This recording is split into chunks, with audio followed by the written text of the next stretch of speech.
नमस्कार बांगाली रान्नाघरे आपनादेर सबाइके स्वागत। आज आमी निरामिष पनिर करब, दूध पनिर। दूध पनिर करार जोन्नो एखाने मालाई पनिर नियेछि 400 ग्राम। एगुलोके आमी एखन तेल गरम हये गेछे, आमी एके एके भेजे नेब, अल्प हालका करे भेजे नेब। पनिरगुलो आमार हालका लाल करे भाजा हये गेछे। एखाने आमी एकटा जले मध्य अल्प एकटू चीनी और लवण दिए आमी भालो करे जलटा गरम करे रेखेछि। एखन कड़ाई थेके तुले आमी एई मध्य आमी एइभावे पनिरगुलोके दिए राखबो। पनिरगुलो भेजे आमी गरम जल और नुन और चीनी दिए जलटा करे रेखेछिलाम एर मध्य आमी 10 मिनट मतो रेखे देबो। निये आबार आमी देखाच्छि। दूध पनिर करार जोन्नो आमी एखाने 1 चामचे पोस्त नियेछि और बेश खानिकटा काजू बादाम प्रथमे आमी शुकनो गुड़िये नेब मिक्सिते। मशलाटा आमी गुड़िये निलाम पोस्त और काजूटा।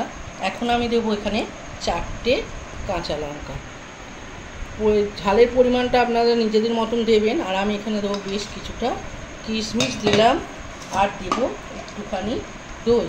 आपनादेर काछे जोदि टमेटो थाके आपनारा टमेटो व्यवहार करते पारेन। आमार काछे टमेटो नेই ताई आमी दई व्यवहार करलाम। दई दिएও भालो लागे खेते। और देबो सामान्य एकटू जल। एबार आमी मशलाटा बेटे नेब।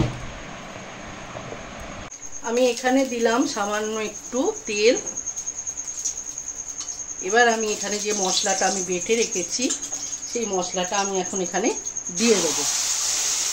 देওয়ার পর এটা खूब भालो करे कषाते हबे যতক্ষণ না तेल ছাড়ছে। সমানে নাড়তে হবে। আর পনিরের যে জল, পনিরটা যে জলে ভিজিয়ে রেখেছিলাম সেই জলটা আমি এখানে ব্যবহার করব। আস্তে আস্তে দিয়ে এটাকে অনবরত কষাতে থাকবো। যে কাজু বাদাম থাকার জন্য তলায় ধরে যেতে পারে সেজন্য অনবরত এটাকে নাড়তে হবে। মশলাটা সম্পূর্ণ কষানো হয়ে গেছে আর পনির ভেজানো জল দিয়ে দিয়ে মশলাটা আমি কষিয়েছি 5 মিনিট ধরে। এখন আমি দেব এই ভেজে রাখা পনিরগুলো। ভেজে রাখা পনিরগুলো দিয়ে দিলাম। আর এখন দেব পরিমাণ মতো লবণ আর অল্প একটু চিনি। যেহেতু আমার কিশমিশে একটু মিষ্টি ভাব আসবে, চিনির পরিমাণটা আপনারা নিজেদের মতন করে দেবেন।